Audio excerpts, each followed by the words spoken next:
नमस्कार आदाब, मैं हूं राव अकरम और आप देख रहे हैं मेरा हिंदी यूट्यूब चैनल। साथियों, आज मैं हरियाणा प्रदेश के ज़िला यमुनानगर और गांव मंडोली के अंदर आया हूं और मैं आज यहां मुलाकात आप लोगों की कराऊंगा।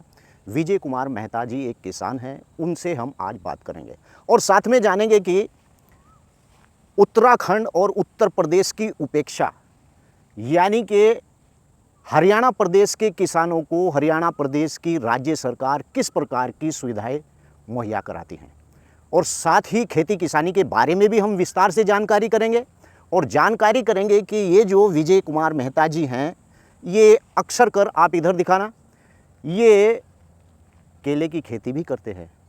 इनसे कुछ केले की खेती के बारे में टिप्स भी लेंगे और साथ साथ ये भी जानकारी करेंगे कि हरियाणा प्रदेश की राज्य सरकार जो है वो किसानों को किस प्रकार की जो सुविधाएं उपलब्ध कराती है। मेरे साथ में हैं विजय कुमार मेहता जी और मैंने आपको बताया था कि मैं आज हरियाणा प्रदेश के ज़िला यमुनानगर और गांव मंडोली के अंदर हूं। पहले भी मैं यहां इनके फार्म पर आया था और पूर्व में मैंने एक वीडियो भी बनाई थी। कैसे हैं आप मेहता जी? बहुत बढ़िया जी, फर्स्ट क्लास जी, बहुत बढ़िया। हम बहुत दिनों के बाद मिले आप। जी तो जी। बहुत अच्छा लगा आप आए। हाँ, तो ऐसे आते रहा करो यार, हमारा हौसला बढ़ जाता है थोड़ा सा। बिल्कुल। मैं अब जब भी इधर से निकलूंगा आपसे मिले बगैर बिल्कुल नहीं। आगे कई बार चले गए, अब ये देखो कितना वादा आप ठीक रखते हो। जी जी। अब मुझे एक जानकारी आप दीजिए। हाँ, एक सिकंदर पपीते दो चार हैं तो अच्छे से नहीं है तो रहने दो फिर। हाँ जी जनाब, मैं ये जानकारी, मेरे जो व्यूअर हैं ये जानकारी लेना चाह रहे कि हरियाणा प्रदेश के किसान और उत्तर प्रदेश के किसान, उत्तराखंड के किसान, तीनों राज्यों में भाजपा की सरकार है। वहाँ पर किसानों को हरियाणा के अंदर किस प्रकार की सुविधा दी जाती है और दूसरी बात वहाँ का किसान किस प्रकार से खेती करता है। तो आज मेरे इस वीडियो का यही टॉपिक है। सबसे पहला आपसे सवाल है, मुझे आप बताइए कि आप कितने सालों से खेती किसानी करते हैं? मैं तो सन 80 से इंडिविजुअल खेती कर रहा हूँ जी। अच्छा, इंडिविजुअल। बिल्कुल, मतलब निजी आप संभाल रहा हूँ। अच्छा, आप भी इधर आ जाए, आप भी किसान हैं? तो हुआ क्या जी। मैं आपको बताता हूँ।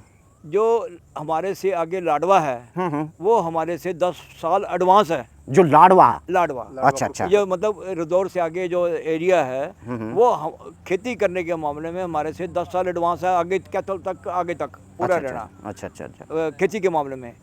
और यूपी से हम 6 साल आगे हैं। अच्छा, यूपी से 6 साल आगे और लाडवा से 6 साल पीछे। 8 साल पीछे। 8 साल पीछे। 8 साल पीछे। अच्छा अच्छा। और उत्तराखंड या हिमाचल से जी। वहाँ से हम वो मेहनती लोग हैं, बहुत ज़्यादा हाथ से, क्योंकि थोड़ी ज़मीन है वो हाथ से काश्तकार हैं। तो वो ठीक है, वो अच्छा, वो मैं उनको ना पीछे कह सकता हूँ ना आगे कह सकता हूँ। यहाँ पर एक सवाल बनता है, आपके द्वारा जो उत्तर दिया गया है कि यूपी के किसान से हरियाणा के किसान यानी कि जो यमुनानगर जिले का किसान है 6 साल आगे है। हाँ जी। ये क्या कारण है कि 6 साल आगे है? नहीं, वही कारण है जो वो 6 साल हमारे से आगे हैं, इसलिए वो अच्छी डेवलपमेंट करते हैं, अच्छा खाद करते हैं, अच्छी कमाई करते हैं। और यूपी वाले हैं उनके पास थोड़ी थोड़ी ज़मीनें हैं, इसलिए भी एक बड़ा फैक्टर काम करता है ये भी, थोड़ी ज़मीन के लिए। और वो फसल एक डिपेंड करते हैं, गन्ना बो दिया, पौधा लगा दिया, चलो भाई छुट्टी होगी, बाकी का अगला देखेंगे। जो यहाँ वहाँ पे अच्छी खेती करने वाले वो हमारे से बराबर भी हैं, ऐसी कोई बात नहीं। पर इन दी ऑल लोग, मतलब कहने का ये मतलब है कि आप जो है एडवांस टेक्नोलॉजी के साथ खेती करते हैं। हाँ जी। और जो उत्तर प्रदेश का किसान है वो एडवांस, क्यों ऐसा ही मानना है? जो एडवांस करता है वो तो हमारा बराबर है जी। है ना। मुझे एक बात बताइए, आपके एक और है ना जी बाबूजी, बताओ ना आप, ये हमारी जो फसल है, गेहूं की फसल है, जीरी की फसल ये है, एकदम मुर्ची है, बाजार में जाती है, MSP के रेट, वहाँ पे मंडियाँ ही नहीं मिलती, कहाँ ले जाएंगे? यूपी की मंडी, हमारे यूपी में मंडी ना हमारे पास आती है, लाडवा में, यमुनानगर में, जगाधरी में, या कहीं कहीं जाती है। कहने का मतलब यह है कि यहाँ पर किसान को वो सब सुविधा उपलब्ध है जो उत्तर प्रदेश के अंदर नहीं है। जैसे MST जो आपने जो बताया कि यहाँ पर सब्जी की मार्केट जो सी है वो यूपी में सहारनपुर की मार्केट अच्छी है सब्जी के लिए। सब्जी के लिए? सब्जी के लिए। चलिए, अनाज के लिए नहीं, अनाज के लिए हमारी जगाधरी, लाडवा, शाहबाद, इंद्री, ये मंडियाँ बड़ी कामयाब हैं, बड़ी बिजनेस आती है। मुझे एक बात बताइए, उत्तर प्रदेश का किसान जानता है कि उसे क्या समस्याएं हैं, उत्तराखंड का किसान जानता है कि उसे क्या समस्याएं हैं। बात यह होती है कि अगर आप यहाँ पर खेती किसानी हरियाणा प्रदेश के अंदर कर रहे हैं तो आपको क्या क्या समस्याएं सामने आती है? देखो जी समस्या तो मान लीजिए कि आपने जीरी की फसल यहाँ पैदा की, अब जीरी का समय चल रहा है, इसमें क्या सरकार आपको कुछ सुविधा देती है? क्यों जी? नहीं सुविधा ये देती है कि हमें 8 घंटे पानी देगी बिजली देगी पानी। सबसे बड़ी सुविधा तो यही है, हमें डीजल नहीं फूकना पड़ेगा, बिजली से अपना काम चलाएंगे और हमें पता है कि किस टाइम बिजली आनी है, उस टाइम हम अपना बटन दबाएंगे। ठीक है भाई, ये तो मतलब पहली सुविधा तो ये है। बीज अच्छे थोड़े। बाकी कंबाइनें हैं, मतलब बाकी तो करना तो किसान नहीं है, करना किसान नहीं है। अच्छा, जी। मंडी भी जब बोने वक्त किसान है, बिजली मिल गई, अब बाकी गवर्नमेंट का कुछ नहीं है। अब काट लिया, वो हमें जो पराली बना दी, पराली की गांठें बन गई, वो भी सरकार ने लोगों को सब्सिडी पे वो मशीनें दी, हमारा वो खेत खाली हो गए। इधर मंडी में हमारा अनाज गया, उसकी पेमेंट भी टाइम से मिल गई, और इससे बढ़िया सुविधा क्या मिलनी चाहिए? कहने का मतलब ये है कि यहाँ जो किसान को सुविधा राज्य सरकार देती है वो उत्तराखंड उत्तर प्रदेश से अच्छी सुविधा यहाँ पर देती है। उससे बहुत अच्छी है। अच्छा, मुझे एक बात और बताइए मेहता जी, आप कौन कौन सी फसल मुख्यत रूप से पैदा करते हैं? हम वैसे तो मैं अपनी बताऊं कि सारे आप अपनी बताइए। अपनी मैं तो हल्दी है जी मेरे पास मेन क्रॉप। अच्छा। और केला है मेन क्रॉप जी। बाकी तो खेल है कि भी 2-4 किले लगा दिए धान के, 2-4 किले लगा दिए कनक के, बस ऐसे ही है जी। अच्छा, एक बात है, ये जो आप केले की खेती करते हैं इससे आपको कितना मुनाफा होता है?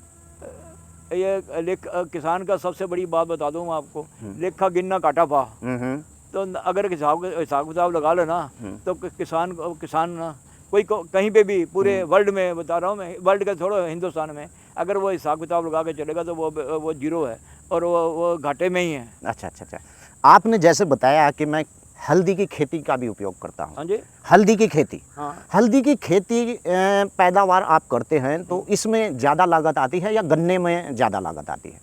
हल्दी में ज़्यादा लागत आती है। हल्दी में ज़्यादा लागत, लेकिन उसका रेट भी उससे ज़्यादा ही होता होगा। बिल्कुल। अच्छा, एक बात बताइए, इस हल्दी को पैदा करने के बाद आप कहाँ यानी इसे खरीद फरोख्त करते हैं?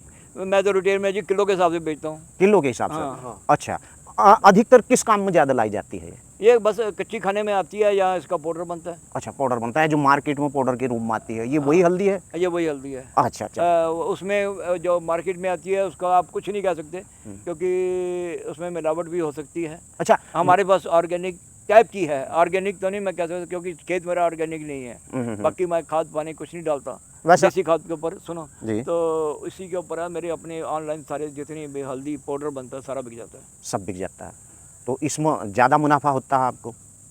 नहीं, गन्ने के बराबर हो जाता है। गन्ने के बराबर मुनाफा। हाँ। कहने का मतलब आप टेक्निकल खेती कर रहे हैं ताकि किसान खेती किसानी से हटकर कोई नया प्रोडक्ट यूज कर रहे हैं आप। मैं ज़िंदगी में जी। सन 90 से मैं कुछ थोड़ा इधर से ले लो। अलग से चलता हूँ। मैंने सूरजमुखी लगाई थी जी। सारे किलो में 19 इंच का फूल हुआ था, मैंने लास्ट टाइम भी आपको बताया था। जी। तो 18 इंच का तो खेत में ही था, सारे खेत में, और कुछ फूल 19 इंच के थे, जिसमें मुझे भजन लाल जो चीफ मिनिस्टर थे जी। उन्होंने मुझे रिवार्ड भी दिया था। अवार्ड भी दिया था? हाँ जी। ये वो किसान हैं भजन लाल की कुछ अलग सरकार भी के करता अंदर मेहता जी को सूरजमुखी का है जी, मुख्यमंत्री भजन लाल जी के समय में इन्हें सूरजमुखी की फसल उगाने पर हरियाणा राज्य सरकार के द्वारा अवार्ड भी दिया गया। सूरजमुखी के बारे में और थोड़ा। यहाँ पे मेला लगा था, director agriculture, commissioner agriculture G. और ये सारा इफ्को का स्टाफ, क्रिप्को का स्टाफ सारा आया था। यहाँ पे कहीं लोग आए थे 94 में। जी। उसमें मुझे थ्रेशर जो था वो रिवार्ड में मिला था। अच्छा, थ्रेशर आपको अवार्ड में मिला? सूरजमुखी का स्पेशल थ्रेशर होता है वो मुझे मिला था। अच्छा, थोड़ा सा उत्तर प्रदेश और उत्तराखंड के जो किसान हैं उन्हें थोड़ा टिप्स दीजिए, सूरजमुखी की खेती कैसे की जाती है? ये ऐसा है, आराम से बैठ के बताने वाली चीज़ें हैं। अच्छा। मैं बिल्कुल गाइड करूंगा। आप नेक्स्ट टाइम, मुझे भी थोड़ा सा जल्दी में हूँ, बिल्कुल। नेक्स्ट टाइम आओगे पूरा जैसे कोई पूछेगा वैसा जवाब दूंगा और बढ़िया दूंगा। और हम कहेंगे भी अगर वो कर सकते हैं तोतों से या कावों से बचा सकते हैं, रखवाली बहुत है। सबसे बड़ी बात जो है कि अगर मैंने तो बचा लिया, कर लिया, कि अगर खेत में सारे लोग लगाएंगे, मतलब कुछ ना कुछ थोड़ा लगाते रहेंगे, तो जो डैमेज है वो डिवाइड हो जाएगा। ठीक। नहीं तो अगर एक लगाएगा सारा डैमेज उस पर आ जाएगा। इसी तरह जैसे हम मक्की लगाते हैं, अगर पूरे गांव में एक बंदा मक्की लगाएगा, खाने वाले, चरने वाले काऊ कौवे सारे उधर ही आ जाएंगे। ठीक। आदमी तक अगर 20 बंदे लगाएंगे तो वही सारे कुछ 20 में डिवाइड हो जाएगा। 100 बंदे लगाएंगे तो 100 किलो लगाएंगे तो 100 में डिवाइड हो जाएगा। ये पर होगा ही जरूर। तो साथियों, ये थे मेरे साथ में विजय कुमार मेहता जी, और मैंने आपको आज बताया था कि मैं हरियाणा प्रदेश के जिला यमुनानगर और ग्राम मंडाली के अंदर हूँ। तो आइए एक किसान से और बात करते हैं और खेती के बारे में जानकारी करते हैं कि जीरी की जो फसल उगाई जाती है उससे बेहतर या फिर उससे और भी बेहतर गेहूं की जो फसल उगाई जाती है, कितना बीघे में या किले में कितना यानी कि उसकी मात्रा निकलती है, कितना बीघे कितना हिसाब से यानी कि यहाँ पर पैदावार होती है। तो चलिए, मेरे साथ में ही हैं किसान, मंडौली गांव से हैं, भाई संजू हैं। भाई मुझे एक बात बताइए संजू भाई, ये जो आप जीरी की खेती अब पैदा कर रहे हैं, इसमें आपके यहाँ क्या रिक्वायरमेंट है? एक किले में, यहाँ किला चलता है, एक एकड़ में कितनी जो है जीरी पैदा होती है? इसमें एक एकड़ में 30 से 35 कुंटल जीरी निकल जाती है, अगर किसान अच्छी मेहनत करेगा तब, अच्छा बीज लगाएगा तब। जी जी, बैठ जाइए बेटा, बैठो। और जानकारी दीजिए। तो इसकी जो दवाई है वो यहाँ पर सरकार अपनी ओर से देती है या तुम्हें किसी प्रकार का कोई सरकार की ओर से सुविधा भी मिलती है?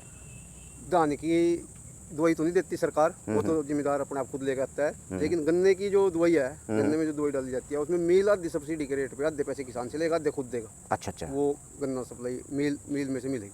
यानी कि मिल की ओर से जो खेती किसानी होती है गन्ने के लिए उसके ऊपर सब्सिडी देता है वो भी मिल, ना कि सरकार। अच्छा, एक बात और बताइए, अगर किसान दवाई लेने के लिए बाजार में जाता है तो 18% GST देना पड़ता है, ठीक?